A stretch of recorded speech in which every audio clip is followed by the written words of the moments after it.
He was a man searching for something, peace, redemption, maybe just escape. Mark Ellison was 42 years old, a construction foreman from Calgary, known for his restless spirit and unshakable love for the outdoors. He wasn't wealthy, but when he laced up his boots and slung a pack over his shoulders, the weight of the world seemed to fall away. His 15-year-old son, Evan, was quieter, more reserved, happiest with a sketchbook in hand.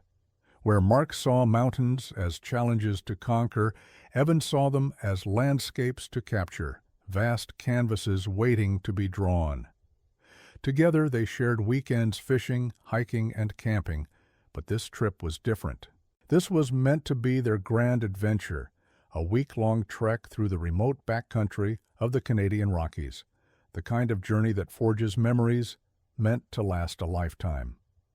Friends remembered how excited Mark was in the weeks leading up to it. He bought new gear, pored over topographic maps, and spoke of showing Evan the real wilderness. For Evan, it was equal parts excitement and nerves. He wasn't a seasoned mountaineer, but he trusted his father. "It'll be good for us," Mark reportedly told his sister before leaving. "Time away, just me and the boy." On July 18, 1999, the two loaded their backpacks into Mark's aging Ford pickup, waved goodbye to family, and disappeared down the highway toward Banff National Park. It would be the last time anyone saw them alive. The Rockies have always drawn those hungry for something more, adventure seekers, visionaries, and sometimes wanderers looking for answers only silence can provide. For Mark, this trip may have been about proving himself as a father, reclaiming something after a messy divorce and years of personal struggles.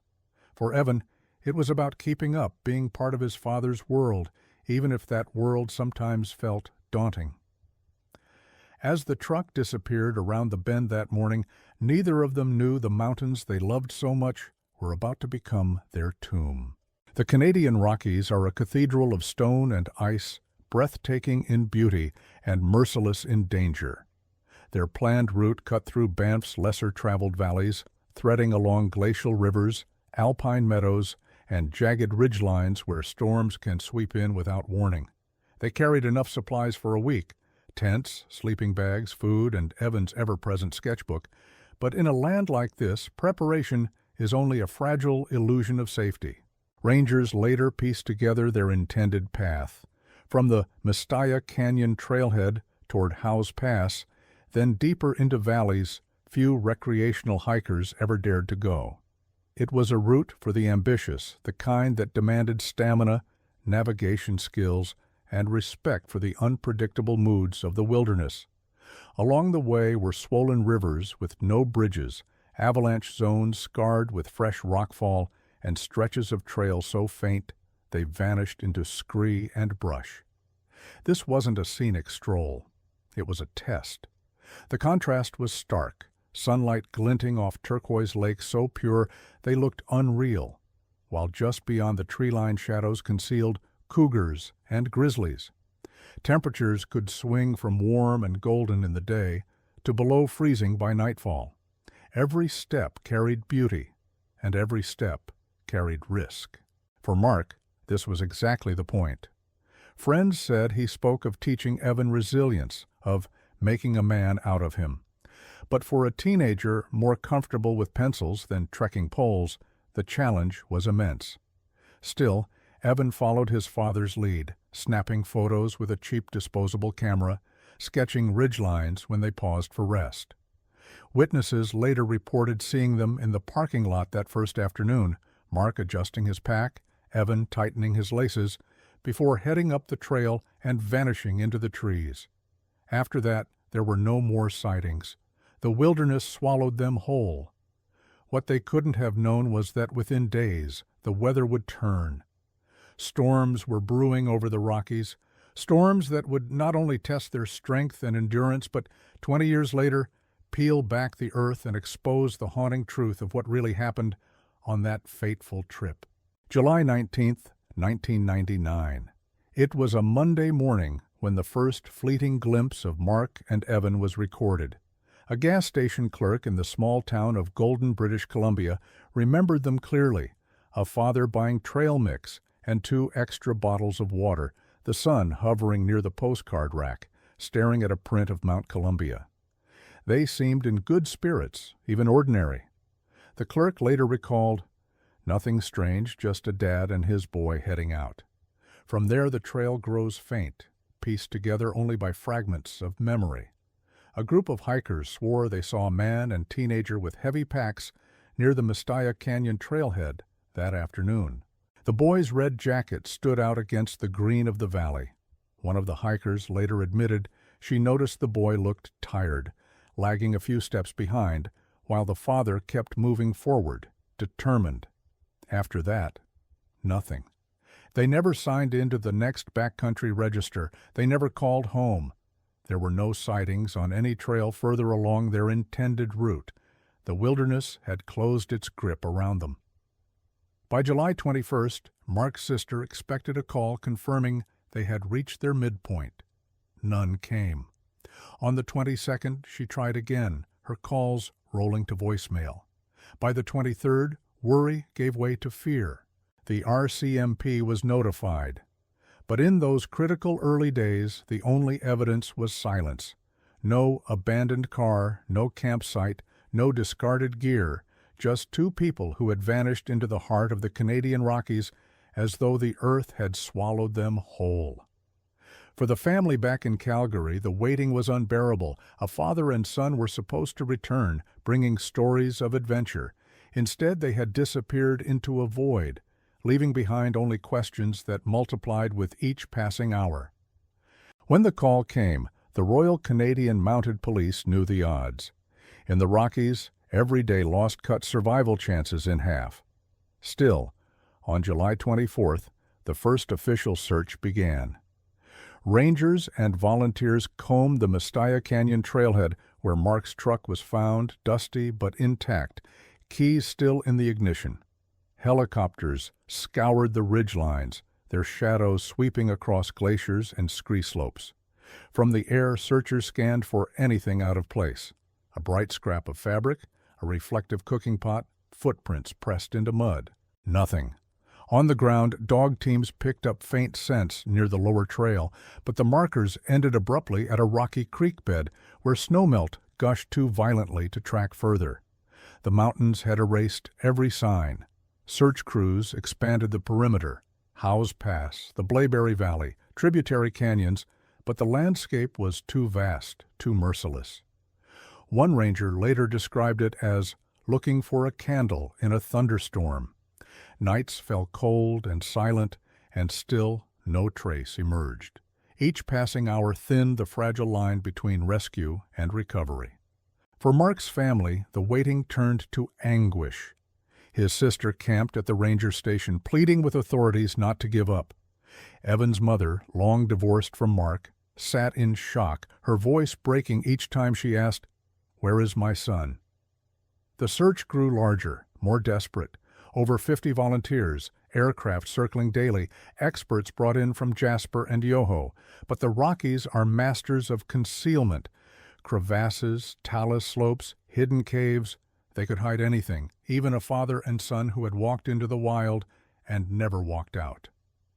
After a week, officials warned the family of what they already feared. If Mark and Evan were still alive, their chances were slipping away with each icy night.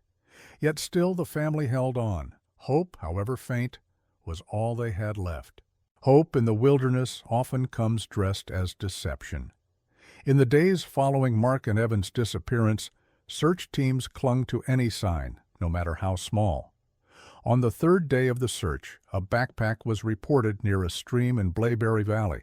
It was tattered, soaked, its straps frayed. Word spread quickly. Maybe it was Evan's. Rangers rushed to recover it, hearts pounding with expectation, but when examined, the bag held only moldy clothing and rusted camping gear, discarded years earlier by another lost hiker. The lead dissolved into nothing. Then came the footprints. Volunteers spotted impressions in a muddy patch near Howes Pass, large and small, side by side. The search halted, every eye locked on the trail in the dirt. Could it be them? Experts examined the prints and shook their heads. The smaller tracks weren't human at all, but those of a young black bear following its mother. Another illusion, another disappointment. Rumors began to swell in nearby towns. Locals whispered about grizzly attacks, about father and son stumbling into the wrong canyon at the wrong time. One hunter claimed to have heard screams echoing across a ridge, though no evidence supported his story. Newspapers ran headlines that swung wildly between optimism and grim speculation. Each discovery, whether a scrap of cloth, a glint of metal, or an odd noise in the distance, carried a flicker of hope, only to collapse under scrutiny. The mountains seemed to mock the searchers, offering breadcrumbs that led nowhere. By the second week, the RCMP admitted publicly what many already feared. There were no clear leads, no solid evidence, just silence. For the Ellison family, it was a torment beyond words. Every false report raised their hopes and crushed them again. Each night ended with the same gnawing emptiness. The Rockies had swallowed Mark and Evan whole, and with every failed lead it felt less like a rescue mission and more like chasing ghosts. The longer Mark Ellison remained missing, the more his absence invited speculation. At first he was remembered as a devoted father, a man who loved the outdoors and wanted to share that love with his son. But as weeks turned into months without answers, a darker portrait began to surface. Mark's friends described him as restless, a man who never seemed satisfied no matter what he achieved.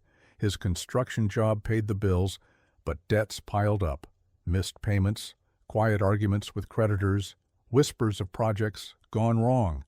Some suggested this trip into the mountains wasn't just about bonding with Evan, it was about escaping. Old acquaintances hinted at secrets buried even deeper. A drinking problem that had worsened after his divorce, a temper that occasionally flared, especially under stress. For years he'd spoken of getting away from it all, though no one thought he meant vanishing entirely. The idea took hold. Had Mark led his son into the Rockies with no intention of returning? Investigators considered every possibility. Was this a tragic accident or something deliberate? Evan's mother clung to the belief her son had been taken against his will, her voice sharp with grief. Evan would never run away. Not on his own. Others weren't so sure. Mark's journals, later found in his truck, contained cryptic lines about starting fresh, about leaving behind the noise of the city. They were fragments, not evidence, but enough to stir unease. Around campfires and coffee shops in nearby towns, speculation turned sinister. Had Mark orchestrated their disappearance? Had he dragged Evan into a wilderness he never intended to leave? Or was he, as some still insisted, just another father undone by the merciless mountains?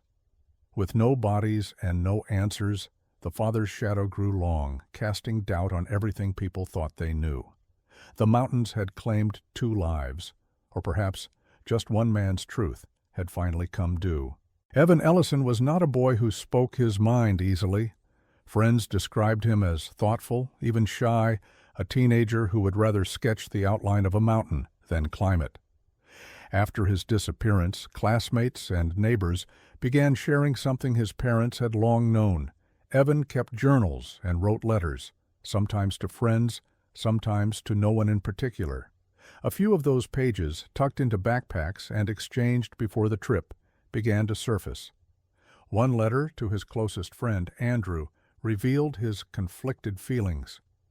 "Dad says this trip will make me stronger," Evan wrote in careful handwriting.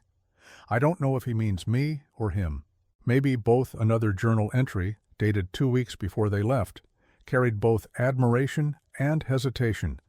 "He believes the mountains will fix everything. I believe in him, but sometimes I think he's searching for something he won't find." These words were not cries for help, but they were heavy with meaning. In sketches that accompanied the entries, Evan drew towering peaks overshadowing small stick figures, always a father and son, always dwarfed by the immensity of the wilderness. His English teacher, who kept copies of his creative writing, recalled a short story Evans submitted in June. It described a boy following his father into a forest, unable to tell if they were lost or simply too far from the world to turn back. It wasn't a school assignment, she admitted later. It was a warning in plain sight. Whether Evans sensed danger or simply the weight of his father's expectations, his letters painted a picture of a teenager torn between love and reluctance. He admired Mark deeply, yet there was a quiet shadow behind every word, a fear that his father's search for freedom might carry them both too far. After his disappearance, those fragments became haunting echoes, the only voice Evan left behind. And as the search dragged on, his words were passed between family and investigators like clues to a puzzle no one could solve. By late September 1999, the search had reached its breaking point. Hundreds of hours had been poured into the effort, helicopters burning through fuel, volunteers exhausting themselves over endless ridges, dog teams collapsing from fatigue. But the Canadian Rockies gave nothing back. No clothing, no equipment, no footprints, not even a broken branch that could confirm the father and son's path. Each day without discovery eroded the will to continue. The RCMP faced the harshest reality of all. Nature had swallowed them whole. On October 1st, the official search was suspended. Unless new evidence surfaces, the announcement read, the case will remain inactive. It was the bureaucratic way of saying what no one wanted to hear. Mark and Evan were gone, and the mountains weren't giving them back. For the Ellison family, the decision was devastating. Candlelight vigils were held in Calgary, friends and neighbors gathering under autumn skies to pray for answers that never came. Evan's school placed his photograph in the hallway, a smiling face frozen in time, surrounded by flowers and messages from classmates. Mark's reputation remained divided. Some called him a victim of nature's cruelty. Others whispered he had orchestrated a disappearance. But the truth, whatever it was, remained locked away in ice and stone. Winter swept into the Rockies, burying trails beneath deep snow, sealing away whatever traces might still have existed.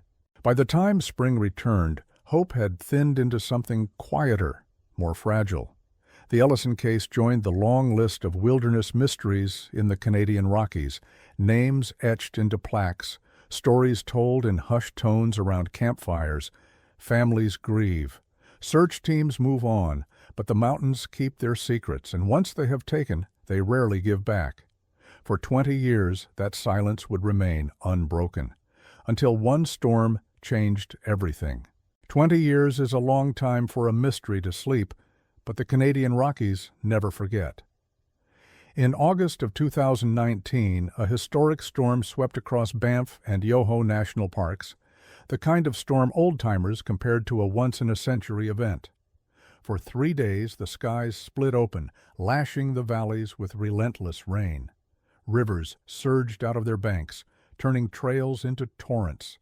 Lightning cracked against ridgelines, igniting brief fires that were quickly smothered by the downpour. Winds howled through alpine passes, tearing down ancient trees that had stood for generations. And in the high country, snowfields buckled under the sudden warmth, sending walls of ice and rock cascading into the valleys below. Landslides scarred entire slopes, reshaping terrain that had looked unchanged for decades. The destruction was immense, but storms in the Rockies have a strange duality. They bury and they uncover. In the aftermath, rangers documented entire sections of trail erased, footbridges swept away, and a glacier's edge fractured into jagged cavities. Tourists canceled their trips. Locals shook their heads at the damage. But buried within the chaos of mud, stone, and collapsing ice was something no one expected. The storm had shifted the landscape enough to reveal a secret the mountains had kept hidden for 20 years. In a remote corner near Howes Pass, where few hikers ventured, the violence of the storm had torn open the mouth of an ice cave.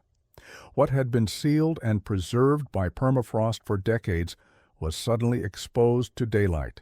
The mountains had spoken, And what they revealed was not just rock and ice, but a piece of history that had haunted a family, a community, and an entire country. It began innocently, with two hikers following a game trail days after the storm. They weren't searching for anything, just exploring the altered landscape, curious about what the floodwaters had revealed. As they picked their way across slick rocks, they noticed the collapsed mouth of an ice cave, its interior dripping with meltwater. At first it seemed ordinary, another scar left by the storm. Then one of them spotted something half buried in the silt, a fragment of canvas, weathered but unmistakably human-made. Nearby metal glinted, a rusted cooking pot, its handle bent. And then came the detail that froze them in place, a boot, the leather cracked and blackened with age, protruding from the ice itself. They backed away, hearts pounding, realizing this was no ordinary find. Authorities were called, and soon a team of rangers and forensic experts descended on the site. As the ice cave melted further under the late summer sun, more objects emerged: a collapsed tent, warped trekking poles, and a notebook swollen shut with water. But it was the bones that told the clearest story. Jutting from the permafrost were the remains of two people, one larger, one smaller, lying just yards apart. After 2 decades of silence, the mountains had finally given back what they had taken. News of the discovery spread quickly, reviving a case many had nearly forgotten. Families who had spent years grieving privately were forced to relive their loss, the unanswered questions surging back to the surface. Who had survived longest? Why had they ended up in this cave so far from the planned route? And most haunting of all, was it truly an accident that led them here, or something darker? The ice had preserved the evidence. Now investigators would have to decide what story those fragments would tell. The cave was not just a grave, it was a time capsule. When investigators pushed deeper into the exposed chamber, they found a scene preserved by 2 decades of ice and silence. At the center lay the collapsed frame of a tent, its nylon walls shredded, but still clinging stubbornly to form. Inside, objects sat frozen mid-story: a rusted camp stove, cans of food with labels eaten away, a flashlight with corroded batteries. Scattered around were the tools of survival that had failed them: sleeping bags, a torn rain jacket, and a compass split neatly down the middle as if struck with force. But what unsettled investigators most were the personal items. A leather-bound map case, still sealed, containing topographic charts annotated in pencil.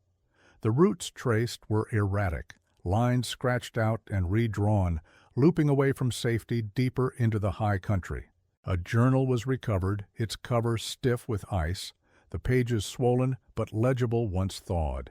Next to it lay sketches, simple carvings etched into scraps of birchwood, concentric circles, arrows pointing in no clear direction, and strange shapes that some described as symbols.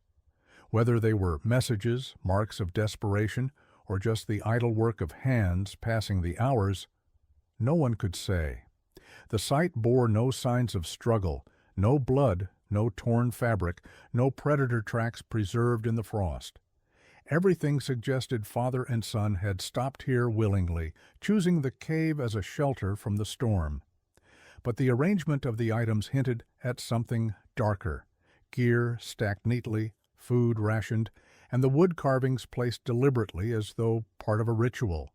To the search team, it was less a campsite than a stage frozen in time, one that whispered of long nights, dwindling hope, and a father and son caught in a spiral of decisions that would never lead them home.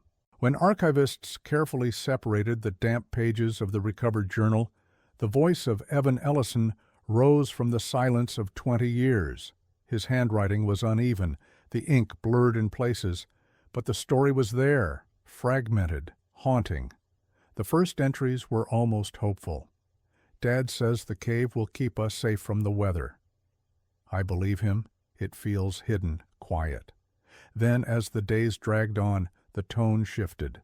The food is going fast. We eat less every night, Dad says he knows the way out, but the maps don't make sense anymore. By the fourth entry, doubt crept in.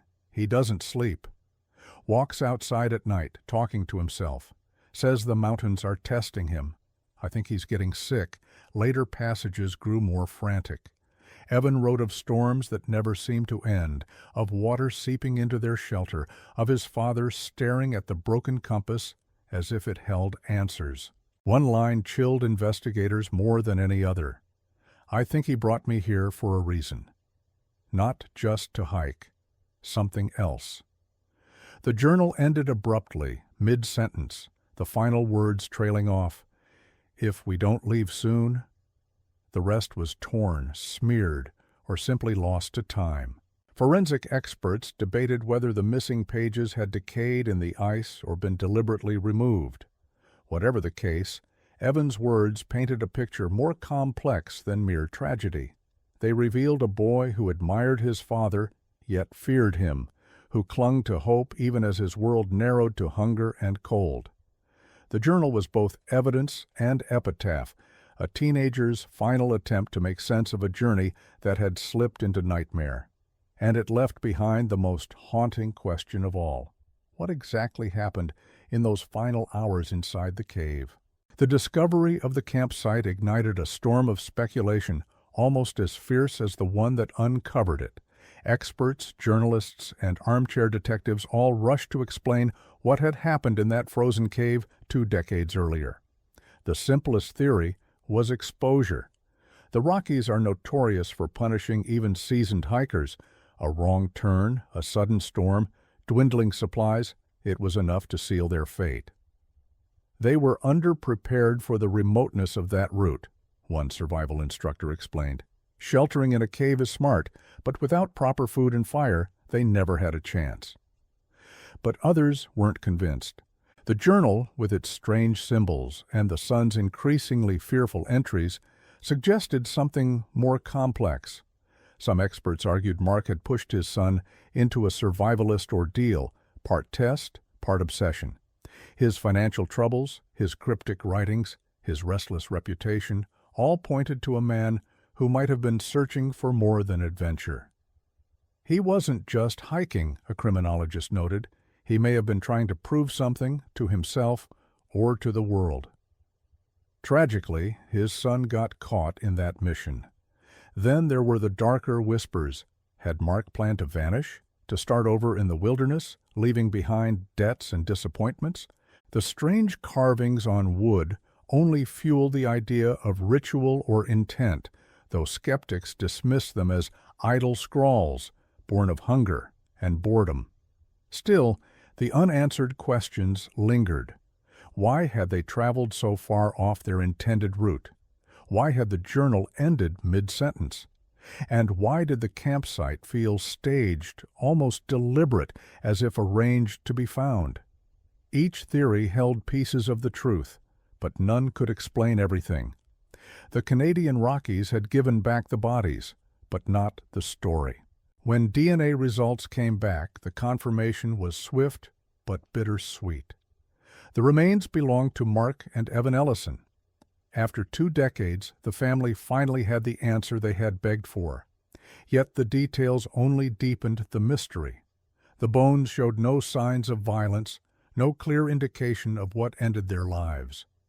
The official cause of death was listed as hypothermia and starvation, a slow surrender to the wilderness. But the journal told another story. Investigators returned to Evan's final entries again and again, lingering on the unfinished line. If we don't leave soon. It read less like resignation and more like panic, cut off as though interrupted in the act of writing. Had something happened in that moment? A final confrontation between father and son? A collapse of the cave that forced them outside? Or simply the exhaustion of a boy whose hand could no longer hold the pen? For the Ellison family, closure was an illusion. Yes, the bodies were found. Yes, the names could be etched in stone. But the why, the terrible why, remained elusive. At the memorial service in Calgary, Evan's mother clutched the recovered journal to her chest as if it were her son himself. "This is all I have left," she whispered. The truth, so long buried in ice, seemed as unreachable as ever. The mountains had returned their bodies, but not their story, and perhaps that was the cruelest revelation of all. In the end, the Canadian Rockies stand unchanged, indifferent to the lives they claim. Peaks rise sharp against the sky, glaciers creep inch by inch, rivers carve their paths through stone. For visitors, they remain breathtaking, a place of beauty beyond words. For the Ellison family, they are a tomb. The father and son who vanished in 1999 have finally been found, but the questions remain like ghosts on the wind. Did Mark lose himself to obsession? Did Evan sense a danger greater than the storm? Or were they simply two people caught in nature's unrelenting grip, victims of chance and cold? The truth lies somewhere between fact and myth, as slippery as the ice that hid them for 20 years. What the storm uncovered was not just bones and belongings, but the reminder that wilderness is never tamed. For every trailhead and map, there are countless valleys where silence reigns and answers dissolve into snowmelt. Sometimes the greatest mysteries are not about what happened to someone, but about what was happening inside them when they vanished. The Canadian Rockies will always be both sanctuary and snare, a place that lures dreamers, wanderers, and seekers into its depths. Some return with stories.